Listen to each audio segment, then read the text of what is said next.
준호야, 한 가지만은 알아다오. 내가 너를 낳지는 않았지만 어미에게 너는 세상에서 가장 소중한 아들이란다.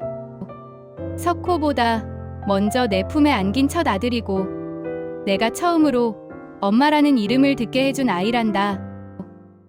구독과 좋아요로 실버 테레비를 응원해주세요. 혹시 여러분 주변에 이런 분 계신가요? 피 한 방울 섞이지 않았지만 진심으로 아이를 사랑하는 어머니, 세상은 그 사랑을 의심하지만 당사자는 한치의 흔들림도 없는 그런 사랑 말입니다. 오늘 이야기의 주인공 박씨 부인이 바로 그런 사람이었습니다. 때는 조선 중기 한양에서 사흘 거리에 있는 작은 고을에서 박진사 댁은 손꼽히는 양반가로 대대로 과거 급제자를 배출하며 마을 사람들의 존경을 받아왔습니다. 하지만 이 집안에는 한 가지 깊은 슬픔이 있었는데 박진사의 형님이 자기 자식을 구하려다 목숨을 잃은 사건이었습니다. 그날은 한여름이었고 마을 뒷개울에서 아이들이 물놀이를 하고 있었습니다. 5살 준호가 물에 빠졌을 때 형님은 주저없이 뛰어들었고 아이를 건져냈지만 정작 본인은 급류에 휩쓸려 돌아오지 못했습니다. 형수는 남편을 잃은 충격으로 석 달을 앓다가 세상을 떠났고 그렇게 준호만 남겨졌습니다. 도련님, 이 아이를 어찌하시겠습니까? 하인이 어린 준호의 손을 잡고 마당에 섰을 때 아이는 고개를 푹 숙이고 있었습니다. 부모를 잃은 지 석 달, 아이의 얼굴에는 표정이 없었고 그저 작고 떨리는 몸으로 서 있을 뿐이었습니다. 박진사는 잠시 고민했지만 곧 결심했습니다. 형님의 대를 이어야 하지 않겠소.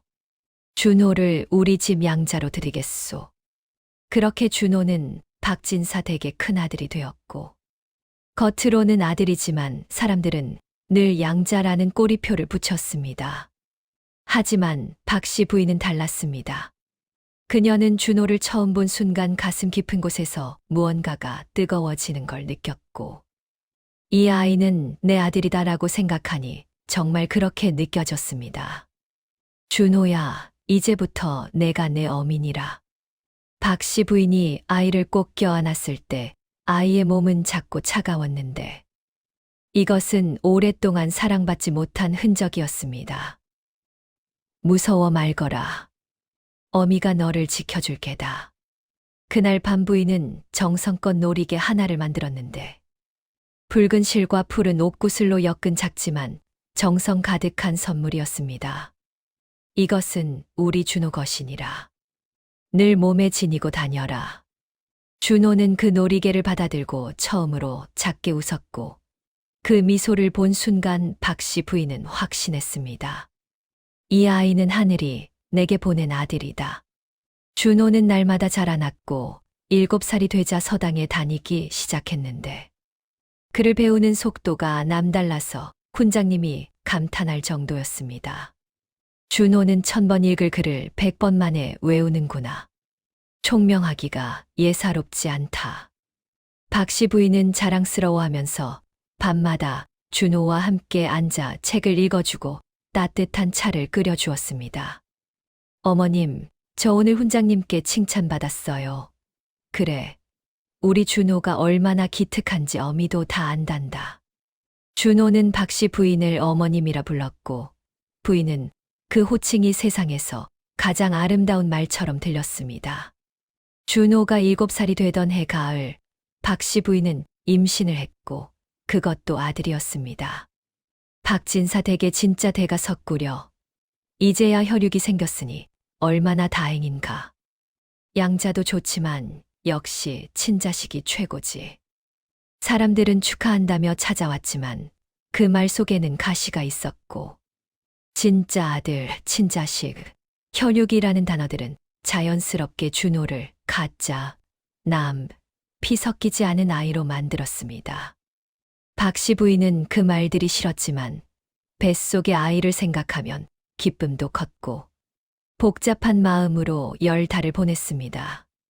겨울이 되자 부인은 아들을 낳았는데 이름은 석호였고 건강하고 우렁찬 울음소리를 가진 아기였습니다. 박진사는 처음으로 환하게 웃으면서 말했습니다. 이제야 내 핏줄이 생겼구나. 그 말을 들은 준호는 방 한쪽에서 작아졌고, 나는 아버지의 핏줄이 아니구나라는 생각이 7살 아이의 마음에도 분명하게 새겨졌습니다.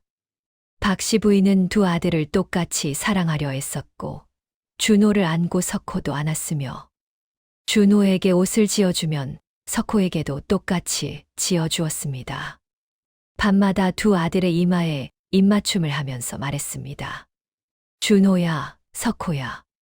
너희는 둘 다 어미의 아들이니라. 하지만 세상은 그렇게 보지 않았습니다. 시어머니가 찾아왔을 때 그녀는 복잡한 표정으로 준호를 바라보았습니다. 준호는 그녀의 첫 손주였고 한때는 눈에 넣어도 아프지 않을 만큼 귀여워했던 아이였습니다. 하지만 아들을 잃은 슬픔은 쉽게 가시지 않았고 준호를 볼 때마다 이 아이를 구하려다 내 아들이 죽었다는 생각이 떠올라 마음이 편치 않았습니다. 석호 어미야, 이제 석호가 태어났으니 준호에게 너무 매달리지 말거라. 시어머니의 말은 부드러웠지만 어딘가 날카로운 구석이 있었고 그녀 역시 준호를 사랑하고 싶었지만 자꾸만 죽은 자신의 아들이 생각이 나서 괴로워했습니다. 부인은 고개를 숙이면서 대답했습니다. 준호도 제 아들입니다. 차별할 수 없습니다. 내 말을 들으래도 양자는 양자일 뿐이니라. 시어머니는 그렇게 말했지만 사실 그녀 자신도 갈등하고 있었고 준호를 미워하고 싶지 않았지만 자꾸만 아들의 죽음이 떠올라서 마음이 복잡했습니다. 그럼에도 불구하고 준호는 동생을 사랑했습니다. 석호가 울면 달래주고 걸음마를 시작하면 손을 잡아주면서 석호야, 형이 여기 있다. 무서워 말거라라고 말했고 석호는 형을 따르면서 형아, 형아 라고 불렀습니다. 두 아이가 함께 우는 모습을 보면 박씨 부인은 행복했고 이렇게만 자라다오. 서로 사랑하며 살아다오라고 기도했습니다. 하지만 평화는 오래가지 않았습니다. 석호가 5살이 되자 박진사의 태도가 달라지기 시작했는데 미묘하지만 확실한 변화였습니다. 준호는 마을 서당에 보내고 석호는 한양에서 훈장을 모셔오겠소. 박진사의 말에 부인은 놀라면서 물었습니다. 두 아이 모두 같은 서당에 보내시지요. 형제가 함께 배우는 게 아니요. 석호는 이 집안의 진짜 후사요. 더 좋은 교육을 받아야 하오. 진짜 후사라는 그 말이 부인의 가슴을 찔렀고 그렇다면 준호는 가짜 후사란 말인가 하는 생각에 마음이 아팠습니다. 준호는 그 대화를 모두 들었고 아이는 아무 말도 하지 않았지만 눈빛이 어두워졌습니다. 그날 밤 준호는 어머니가 만들어준 놀이개를 만지작거리면서 나는 아들이 아닌가라는 의심이 10살 아이의 마음에 처음으로 싹 텄습니다. 박씨 부인은 준호의 변화를 느꼈고 아이가 점점 말이 없어지고 웃음이 줄어드는 모습을 보면서 밤마다 준호의 방문 앞에 서서 귀를 기울였습니다. 아이가 혼자 우는 소리가 들릴 때마다 부인의 가슴도 찢어졌지만 어떻게 위로해야 할지 알 수 없었습니다. 내 사랑이 부족한 걸까? 부인은 더 많이 안아주고 더 많이 웃어주었지만 아이의 마음속 깊은 곳에 생긴 상처는 쉽게 아물지 않았습니다. 해가 지는 어느 저녁 준호와 석호가 함께 놀고 있는 모습을 박씨 부인은 멀리서 지켜보았습니다. 준호야, 석호야. 두 아이가 동시에 돌아보면서 네, 어머니라고 대답했고 부인은 두 아이를 꼭 껴안으면서 언제까지 이럴 수 있을까? 라는 불안이 마음속에서 자라는 것을 느꼈습니다. 하지만 지금 이 순간만큼은 세 사람이 함께 있었고 따뜻하고 평화로운 시간이었습니다. 하지만 평화는 폭풍전야였을 뿐이고 앞으로 이 가족에게 닥칠 시련은 그 누구도 예상하지 못한 것이었습니다. 그리고 그 시련의 중심에는 준호와 석호, 두 아들이 서 있었습니다. 3년이 흘러 준호는 이제 13살이 되었고 석호는 8살이 되었습니다.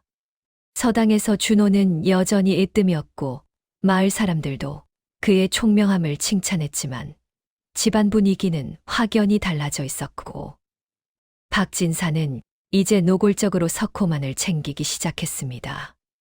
어느 아침 식사 자리에서 박진사가 말했습니다. 석호야, 이 생선이 신선하구나. 많이 먹거라. 그는 석호의 밥상에 생선을 올려주었지만 준호의 상에는 평범한 나물만 있었고 준호는 형이니까 동생에게 좋은 건 양보할 수 있지. 라는 박진사의 말은 너무나 당연하다는 듯 흘러나왔습니다. 준호는 고개를 숙이고 밥을 먹기만 했습니다. 박씨 부인이 참지 못하고 말했습니다. 준호도 잘 아는 아이인데 똑같이 주셔야죠. 부인은 또 그러시네. 석호가 이 집안의 진짜. 박진사는 말을 멈췄지만 다들 알았습니다.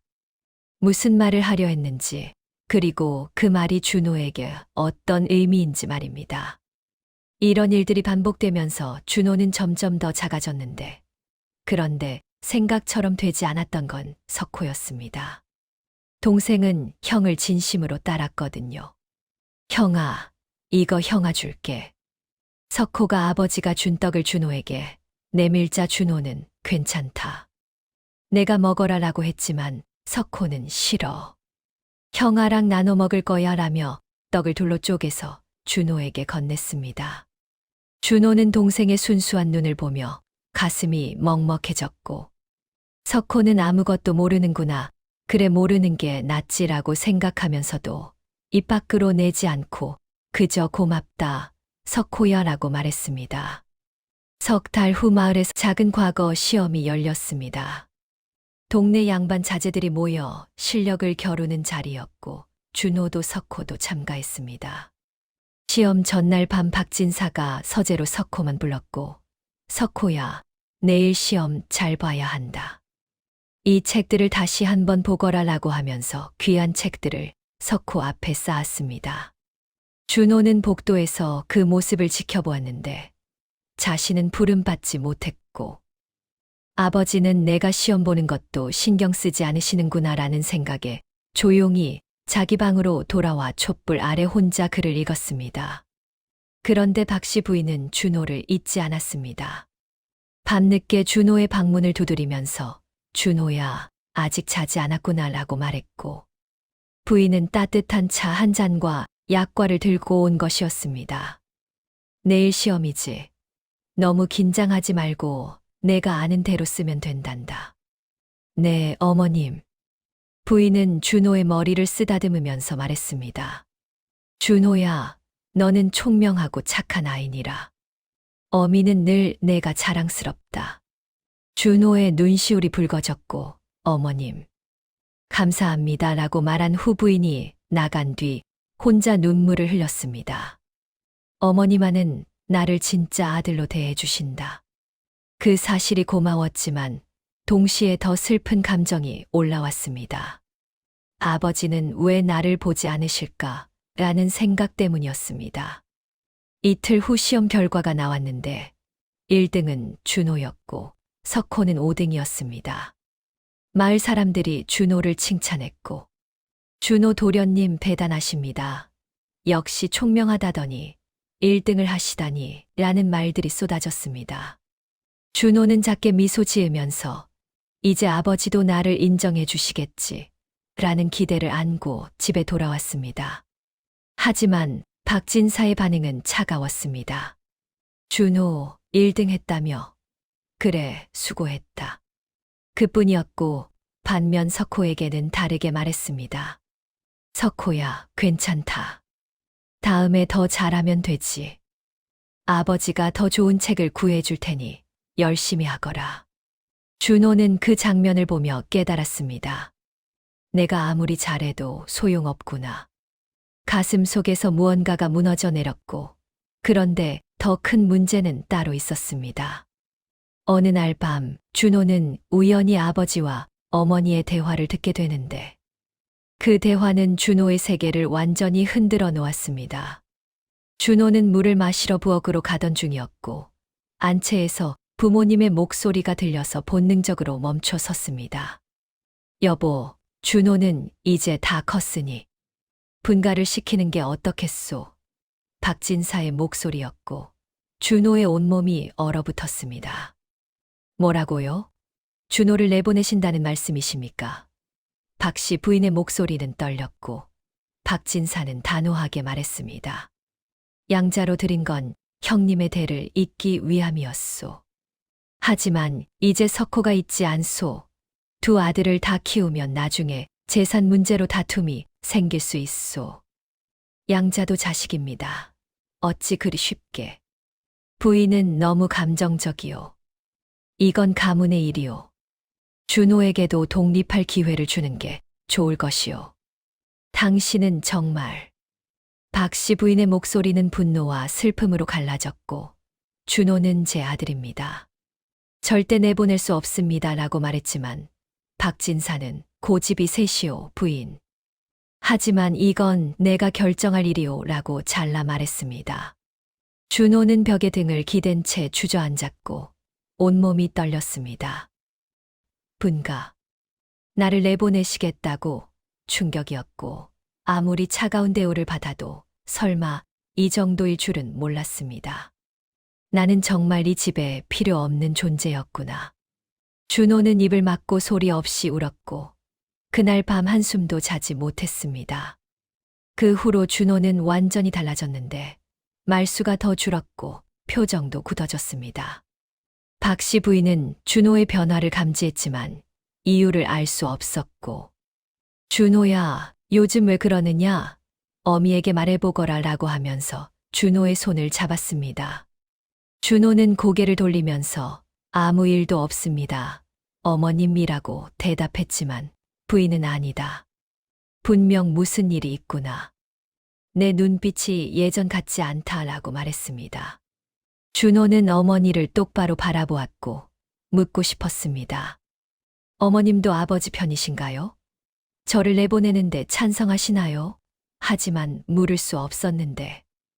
만약 어머니마저 그렇다면 자신은 정말 아무것도 아닌 존재가 될 테니까요. 그냥 공부가 힘들어서 그런 겁니다. 거짓말이었고 부인은 준호의 거짓을 알았지만 더 이상 묻지 못했습니다. 며칠 후 시어머니가 찾아왔는데 이번에는 시숙 모들까지 함께였습니다. 석호 어멈, 들으니 진사 어른께 큰 소리를 내셨다면서요?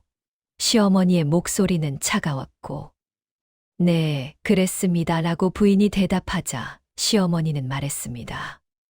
아니, 이제 석호도 컸으니 준호는 독립시키는 게 맞지 않겠소. 시숙모 하나가 거들면서 석호. 엄마야, 친자식 석호는 어찌하시려고 그러시오? 양자에게만 매달리면 진짜 아들이 상처받소라고 말했습니다. 저는 두 아들을 똑같이 사랑합니다. 부인은 고개를 숙이지 않았지만 시어머니가 소리쳤습니다. 똑같이 사랑한다. 말이 되는 소리를 하시오. 피 섞인 자식과 양자가 어찌 같소. 그녀의 목소리에는 복잡한 감정이 섞여 있었고 사실 시어머니 역시 괴로워하고 있었습니다. 준호는 자신의 첫 손주였고 한때는 눈에 넣어도 아프지 않을 만큼 사랑했던 아이였지만 아들을 잃은 슬픔은 여전했고 준호를 볼 때마다 이 아이를 구하려다 내 아들이 죽었다는 생각이 떠올라 마음이 편치 않았습니다. 석호 어멈, 정신 차리거라. 지금 집안을 망치고 있네. 저는 집안을 지키고 있습니다. 한 아이를 버리는 집안이 어찌 바른 집안이겠습니까? 부인의 목소리도 높아졌고 시어머니는 속으로 생각했습니다. 나도 준호를 미워하고 싶지 않다. 하지만 내 아들이 자꾸 떠오른다. 이 아이만 없었다면 내 아들이 살았을 텐데. 하지만 그녀는 그 말을 입 밖으로 내지 못하고 그저 혀를 차며 자리를 떴습니다. 시댁 어른들은 부인의 고집에 혀를 차면서 저런 고집불통을 봤나. 진사 어른도 참 불쌍하시지라고 수근거렸지만 부인은 흔들리지 않으려 애썼습니다. 그런데 이런 일들이 반복되면서 부인 자신도 지쳐갔고 밤마다 잠을 이룰 수 없었습니다. 내가 잘하고 있는 걸까? 준호를 지키려다 정작 석호를 소홀히 하는 건 아닐까? 남편과의 관계는 이미 금이 갔고 시댁과도 원수가 되어가고 부인의 마음은 복잡했지만 준호를 생각하면 다시 마음을 다잡았습니다. 아니다. 이것이 옳은 일이다. 한편 석호도 변하고 있었는데 8살이 된 석호는 이제 집안 분위기를 느낄 수 있었습니다. 어머니, 왜 할머니께서 화를 내세요?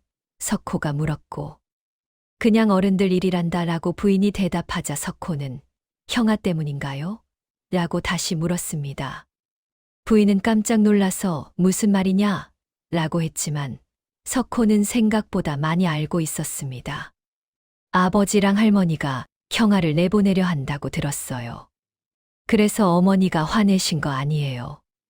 박씨 부인은 석호를 안으면서 말했습니다. 석호야, 형은 내 형이란다. 우리 가족이야. 저도 알아요. 저는 형아 좋아해요. 석호는 순수하게 말했고, 왜 아버지는 형아를 내보내려 하세요? 형아가 잘못했어요? 라고 물었습니다. 아니란다. 형은 아무 잘못도 없어. 그럼 왜요? 부인은 대답할 수 없었는데 어떻게 설명해야 할까요? 어른들의 편견 때문이다. 혈통 때문이다라고 8살 아이에게 할 수 있는 말이 아니었습니다. 석호야, 조금만 더 크면 이해하게 될 게다. 지금은 형을 많이 아껴주렴. 네, 어머니. 박씨 부인은 매일매일 싸웠습니다. 남편과 시댁과 그리고 자기 자신과 싸우면서 점점 지쳐갔는데. 그런데 이런 생각이 들면서 조금씩 달라졌던 건 준호도 그 싸움을 지켜보고 있었다는 거였습니다.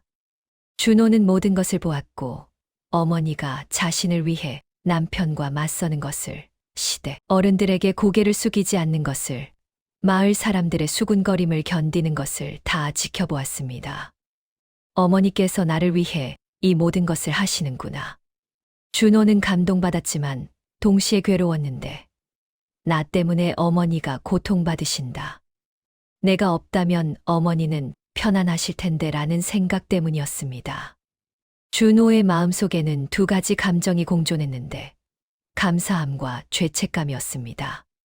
어느 날 박씨 부인이 준호와 함께 장을 보러 나갔을 때 장터에서 마을 아낙네들이 수군거렸습니다. 저기 박씨 부인 온다. 양자 때문에 남편이랑 싸운다더니. 친자식 놔두고 양자에게 매달리다니. 이상하지 않아. 혈육보다 남의 자식을 더 아낀다니. 소리가 크지 않았지만 부인과 준호의 귀에 들렸고 준호는 고개를 떨구었습니다. 부인은 준호의 손을 꼭 잡으면서 준호야, 신경 쓰지 마라라고 말했지만 어머님. 애 때문에 어머님께서 욕을 들으십니다라고 준호가 말하자 부인은 아니란다. 이것은 욕이 아니야. 사람들이 모를 뿐이지 라고 대답했습니다. 하지만 준호는 괴로웠고 그날 밤 결심했습니다. 이대로는 안 된다. 내가 뭔가를 해야 한다. 준호는 과거 공부에 더욱 매달렸는데 내가 성공하면 어머니의 선택이 옳았다는 걸 증명할 수 있다. 내가 이 집안에 명예를 가져오면 사람들도 인정할 것이다 라고 생각했지만 그것만으로는 부족했고 마음속 깊은 곳의 상처는 쉽게 아물지 않았습니다. 어느 저녁 부인이 준호에게 물었습니다. 준호야, 요즘 너무 무리하는 것 같구나. 밤늦게까지 공부하지 말거라. 괜찮습니다, 어머니. 저는 과거에 급제해야 합니다. 왜 그리 급하게 구느냐? 준호는 어머니를 바라보면서 말했습니다. 어머님께서 저를 지켜주셨으니 이제는 제가 어머님을 지켜드려야 합니다. 부인의 눈에 눈물이 맺혔고 준호야 라고 부르자 준호는 결연한 표정으로 말했습니다. 어머니, 제가 성공하면 사람들도 어머니의 선택이 옳았다고 말할 것입니다. 부인은 준호를 꼭 안으면서 이 아이가 이렇게 컸구나라고 생각했습니다. 2년이라는 시간이 흘렀습니다. 준호는 이제 15이 되었고 석호는 10살이 되었는데 그 2년 동안 집안은 겉으로는 평온했지만 속으로는 긴장이 계속되고 있었습니다. 박진사는 준호를 당장 내보내지는 않았지만 여전히 석호만을 편애했고 시어머니는 준호를 예전처럼 사랑하지는 못했지만 적어도 노골적으로 상처 주는 일은 하지 않으려 애썼으며 박씨 부인은 그 사이에서 두 아들을 지키려고 안간힘을 쓰고 있었습니다. 준호는 그 2년 동안 놀라울 정도로 성장했는데 키도 훌쩍 자라서 이제는 어른 못지않았고 얼굴에는 수염이 나기 시작했으며 목소리도 굵어졌습니다. 서당에서는 여전히 으뜸이었고 훈장님은 준호는 분명 과거에 급제할 인재다라고 칭찬했지만 정작 준호 자신은 점점 더 말이 없어지고 표정도 굳어져 갔습니다. 어머니의 사랑을 느끼면서도 아버지와 할머니의 미묘한 태도를 계속 경험하면서 준호는 자신이 이 집에 진짜로 속한 사람인지 끊임없이 의심했고 그 의심은 시간이 갈수록 더 깊어져만 갔습니다. 어느 겨울날 아침 박진사가 식사 자리에서 말했습니다. 준호, 이제 내 나이가 15이다. 곧 장가를 들어야 할 나이지. 준호는 고개를 들었고 네, 아버님이라고 대답했지만 무슨 말이 이어질지 예감하고 있었습니다. 내가 인근 마을에 괜찮은 집안을 알아보았다. 혼인 후에는 그 마을에서 살면 좋겠구나. 박진사의 말은 담담했지만 그 의미는 명확했는데 준호를 이 집에서 떼어놓겠다는 것이었습니다. 박씨 부인이 젓가락을 내려놓으면서 말했습니다. 여보, 그게 무슨 말씀이십니까? 준호를 장가 보내는 것이요. 당연한 일 아니요? 아직 결혼하기에는 이른 나이입니다. 그리고 다른 마을에서 살라니요. 준호는 이 집 아들입니다. 부인 또 시작이요. 박진사의 목소리가 차가워졌고 우리 이 이야기 몇 번을 했소. 준호는 이제 독립할 때가 되었소. 2년 전에도 말했지만 당신이 너무 고집을 부려서 미뤄왔을 뿐이오 라고 말했습니다. 준호는 조용히 일어서면서 말했습니다. 아버님, 어머님, 먼저 일어나 보겠습니다. 그리고 마당을 가로질러 사랑채로 해했는데 부인이 준호야 라고 불렀지만 준호는 돌아보지 않았습니다. 부인은 준호의 뒷모습을 보면서 가슴이 철렁 내려앉았는데 준호의 눈에는 체념과 절망이 가득했고 마치 이미 모든 것을 포기한 사람처럼 보였습니다. 박씨 부인의 예감은 틀리지 않았습니다. 준호는 한계에 다다랐는데 2년 동안 참고 견뎌왔지만 더 이상은 무리였습니다. 준호는 방에 홀로 앉아서 손에 쥔 낡은 놀이개를 바라보았는데 실은 여러 번 끊어져 이어붙였고 옷구슬은 색이 바랬지만 준호는 이것을 늘 몸에 지니고 다녔습니다. 어머니는 나를 사랑하시는데 그것만으로 내가 여기에 남아도 되는 건가? 준호는 자문했고 나는 누구지? 이 집 아들인가 아니면 손님인가? 형인가 아니면 방해자인가? 그저 불쌍한 아이였나? 하고 혼잣말을 했습니다. 세상은 나를 사랑하지 않아. 아버지도 할머니도 마을 사람들도 심지어 나 자신도. 준호의 눈에서 눈물이 흘러내렸고 나는 나를 사랑할 수 없어. 이런 나를 어찌 사랑하겠는가라고 속삭였습니다. 그날 오후 할머니가 준호를 불렀는데 준호야, 이리 와 앉거라 라고 말하는 목소리는 부드러웠지만 어딘가 어색했습니다. 준호는 조심스럽게 앉았고 할머니는 말했습니다. 너도 알다시피 내 나이가 이제 장가 갈 때가 되었구나. 네, 할머니. 할미가 보기에 너는 참 착하고 총명한 아이다. 앞날이 창창하지. 과찬이십니다. 할머니는 준호의 손을 잡으면서 말했습니다. 그러니 이제 독립해서 내 인생을 살아야 하지 않겠느냐? 할머니의 목소리는 부드러웠지만 준호는 그 속에 담긴 의미를 정확히 알아들었습니다. 할미도 안다. 내가 이 집에서 편하지 않았다는 것을, 내가 많이 외로웠다는 것을. 할머니의 목소리가 떨렸고, 할미가 너를 예전처럼 대하지 못해서 미안하구나. 하지만 할미도 어쩔 수 없었어. 너를 볼 때마다 내 애비가 생각이 나서.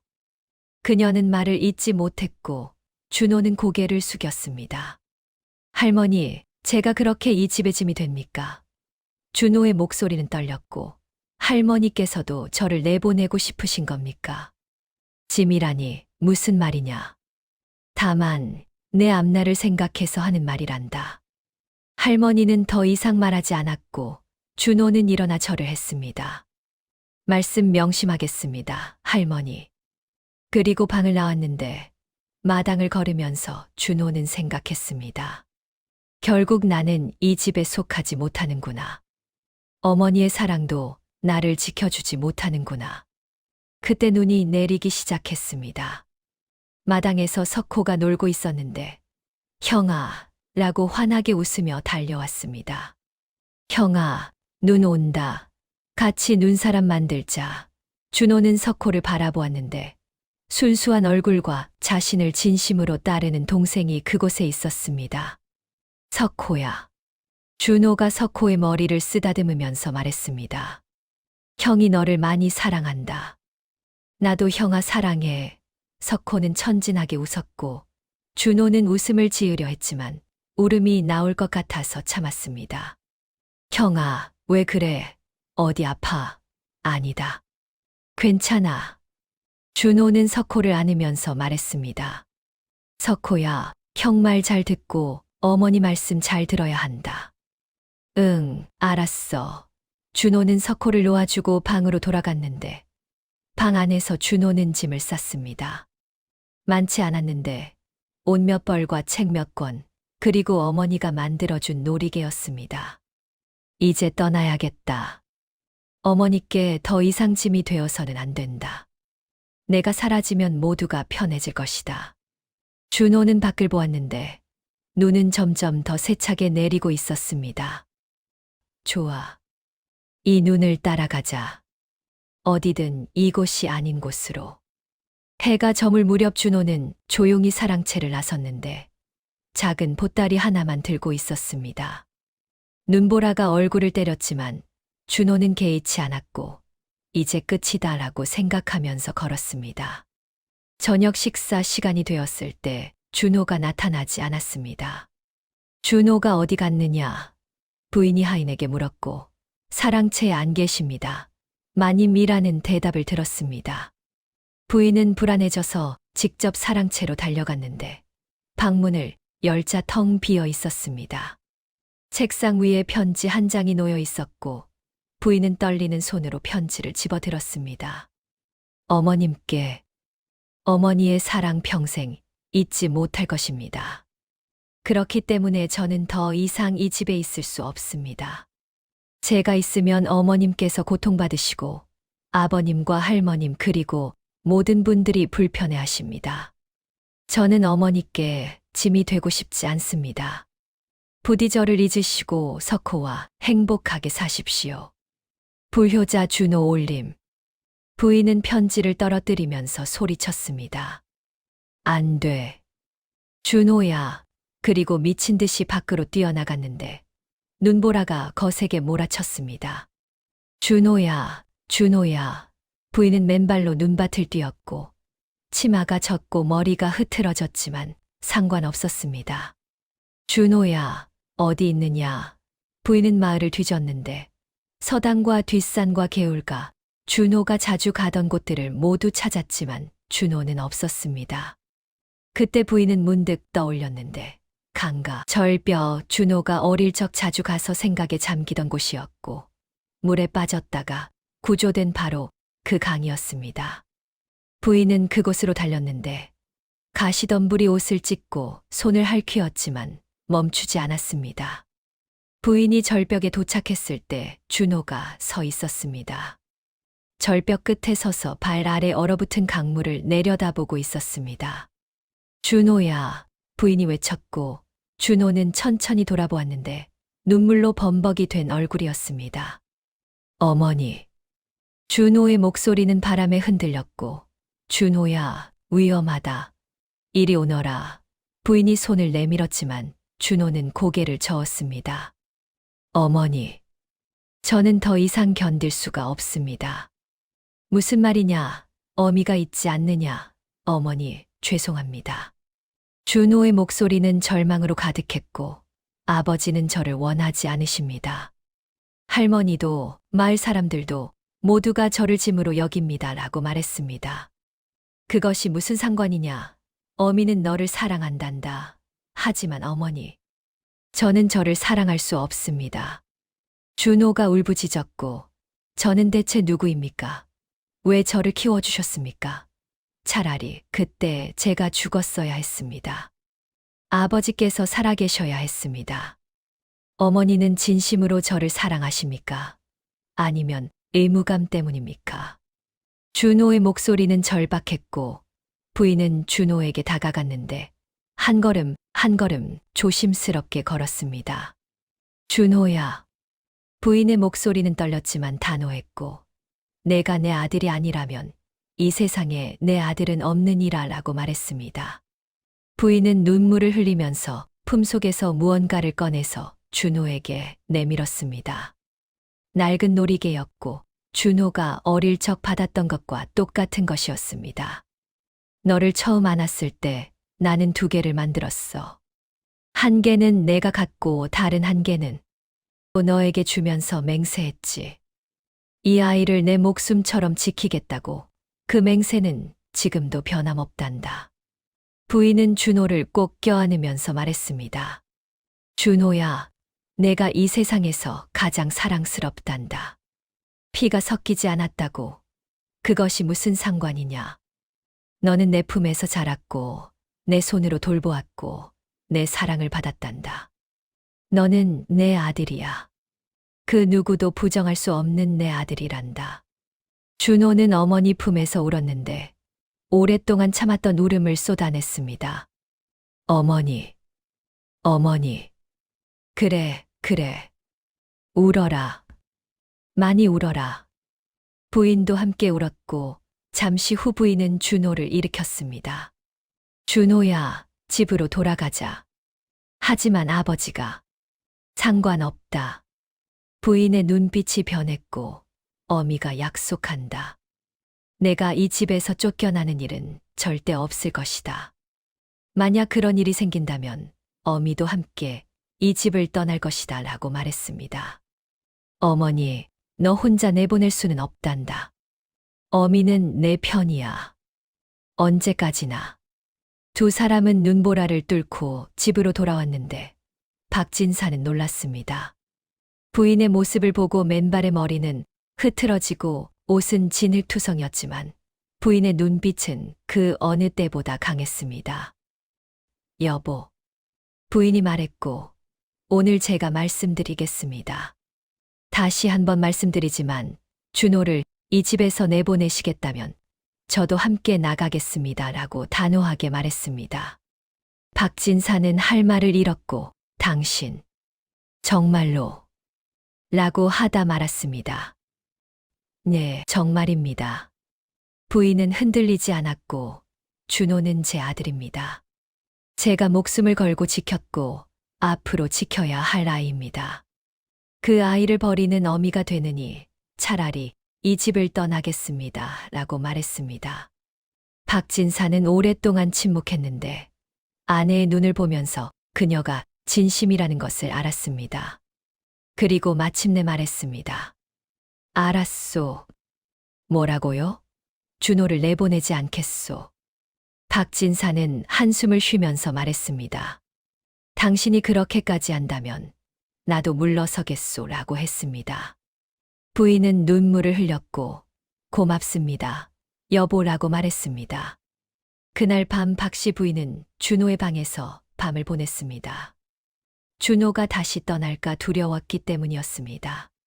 준호는 어머니의 품에 안겨 잠들었고 오랜만에 평화로운 잠이었습니다. 부인은 준호의 잠든 얼굴을 바라보면서 생각했습니다. 이 아이를 지켜냈구나. 하지만 이것으로 끝이 아니다. 진짜 싸움은 이제 시작이다. 부인은 알고 있었는데 세상을 바꾸는 것은 쉽지 않다는 것을, 하지만 포기하지 않을 것이며 절대로 물러서지 않을 것이라고 다짐했습니다. 그날 밤의 사건 이후 3년이 흘렀습니다. 박진사는 약속을 지켰습니다. 다시는 준호를 내보내려 하지 않았지만 관계는 여전히 어색했습니다. 아버지와 아들 사이에는 보이지 않는 벽이 있었지만 적어도 준호는 이 집에서 쫓겨나지 않을 것이라는 확신을 가질 수 있었습니다.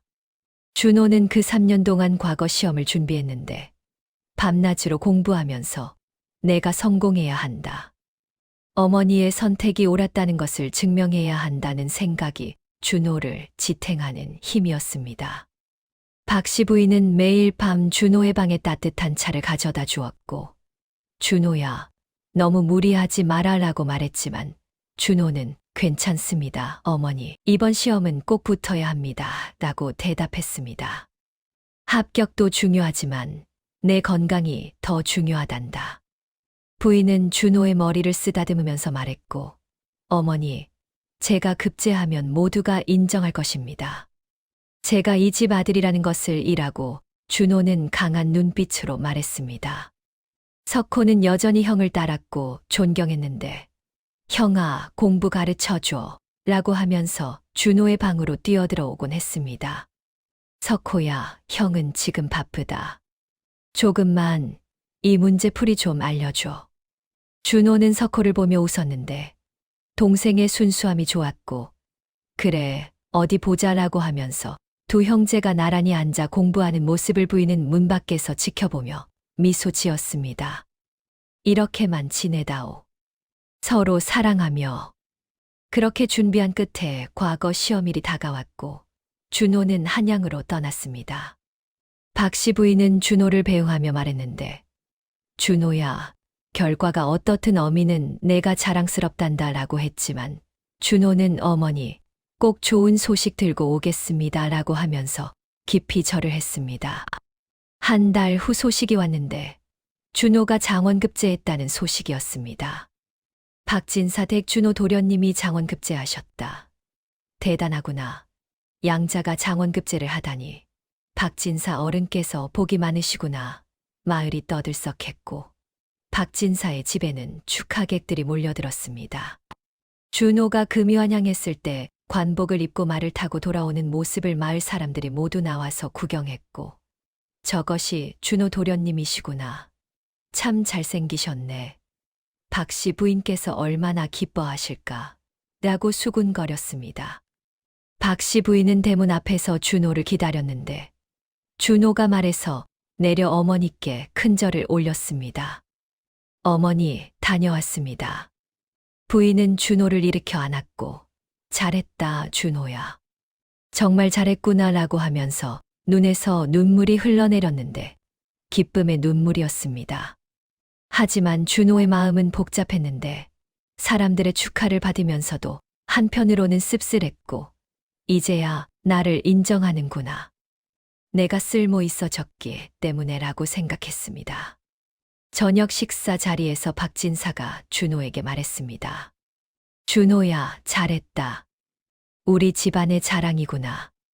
준호는 박진사를 바라보았고, 감사합니다, 아버님이라고 대답했습니다. 내가 이렇게 출세하니 내가 너를 양자로 들인 보람이 있구나. 박진사는 환하게 웃었지만 준호는 웃을 수 없었는데 양자로 들인 보람이라는 그 말이 가슴을 찔렀기 때문입니다. 준호가 조용히 말했습니다. 아버지, 그래, 말해보거라.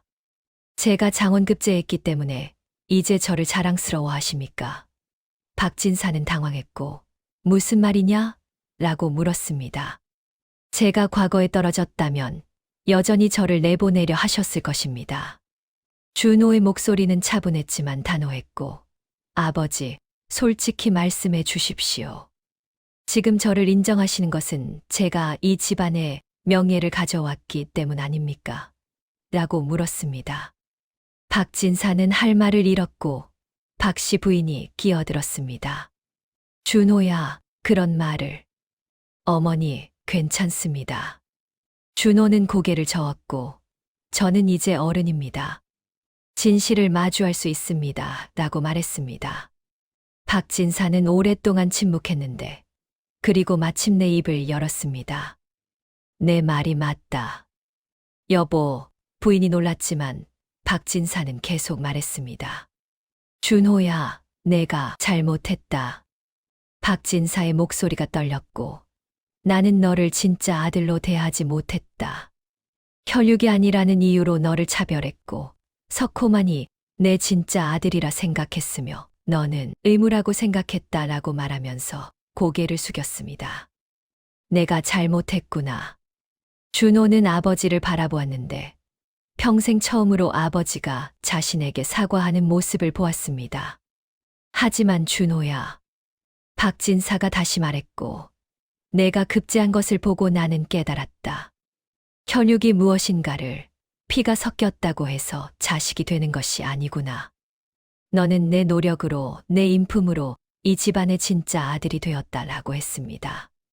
박진사는 준호에게 절을 했고 아버지, 준호가 놀라 아버지를 일으켰습니다. 아버지, 절은 무슨? 받아라. 이것은 아비가 아들에게 하는 사죄의 절이다. 박진사의 눈에 눈물이 맺혔고 나를 용서해다오, 준호야 라고 말했습니다.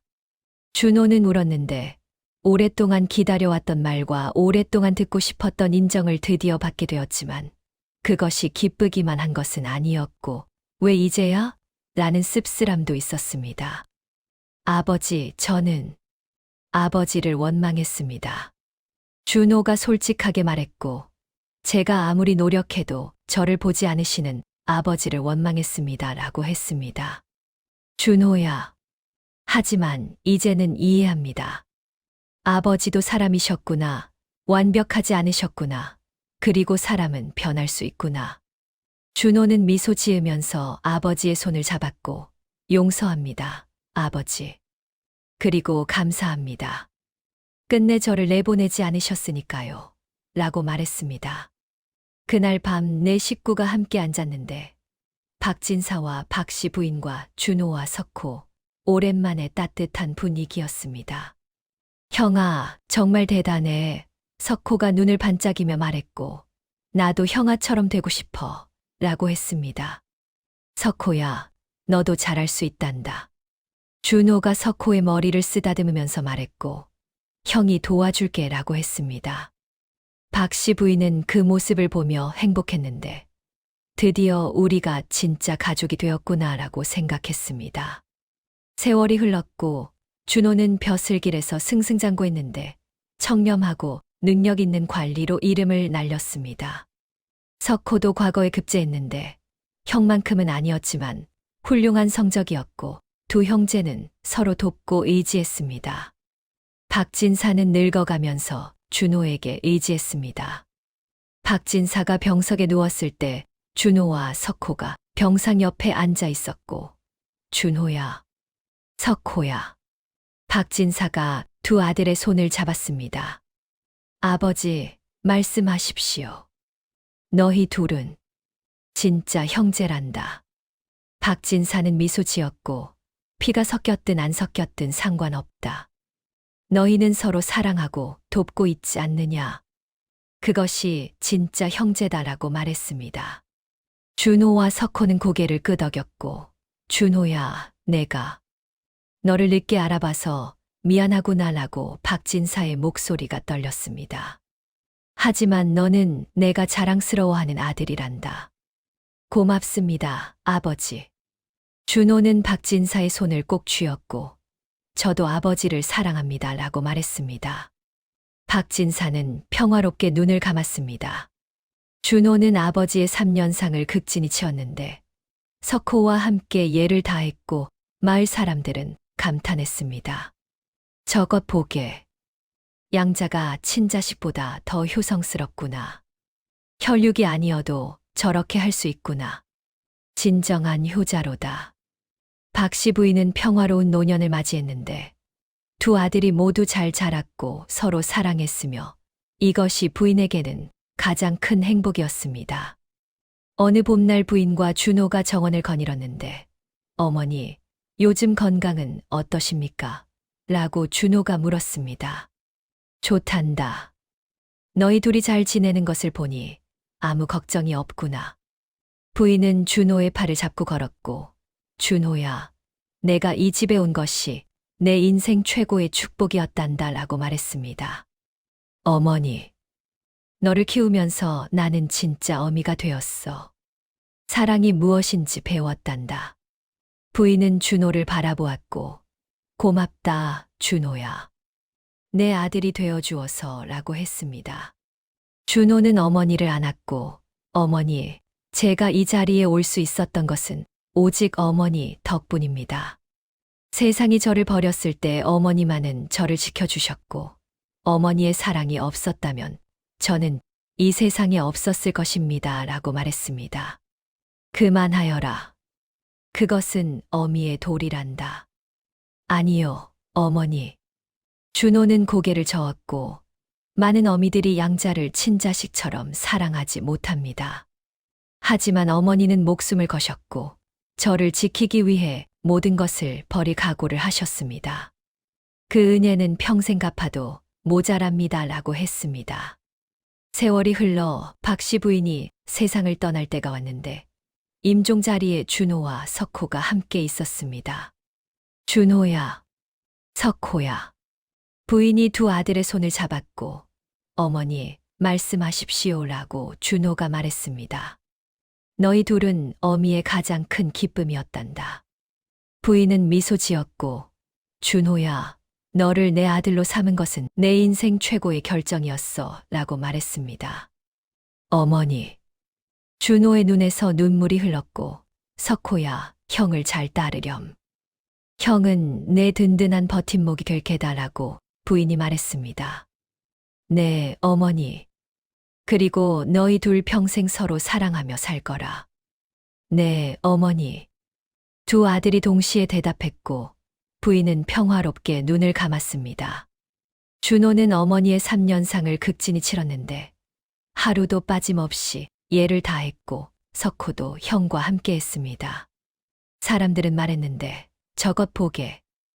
양자가 친자식보다 더 효성스럽구나. 박씨 부인께서 복이 많으셨지. 저런 아들을 두셨으니. 상이 끝난 후 준호는 어머니 산소 앞에 섰는데 손에는 낡은 놀이개 2개가 들려 있었고 하나는 어머니가 준호에게 준 것이었으며 하나는 어머니가 임종 전까지 간직하고 있던 것이었습니다. 어머니, 다녀갑니다. 준호는 산소 앞에 절을 했고 어머니께서 가르쳐 주신 사랑을 저도 세상에 전하겠습니다. 피가 아니라 마음으로 맺어지는 가족, 그것이 진짜 가족이라는 것을 말입니다. 어머니, 편히 쉬십시오라고 했습니다. 우리도 살다 보면 이런 순간이 있잖아요. 누군가를 진심으로 사랑하고 지켜주고 싶은 순간, 그때 주저하지 마십시오. 세상이 뭐라 해도 사랑하십시오. 그 사랑은 반드시 보답받을 것이며 준호가 박씨 부인에게 그랬던 것처럼 말입니다.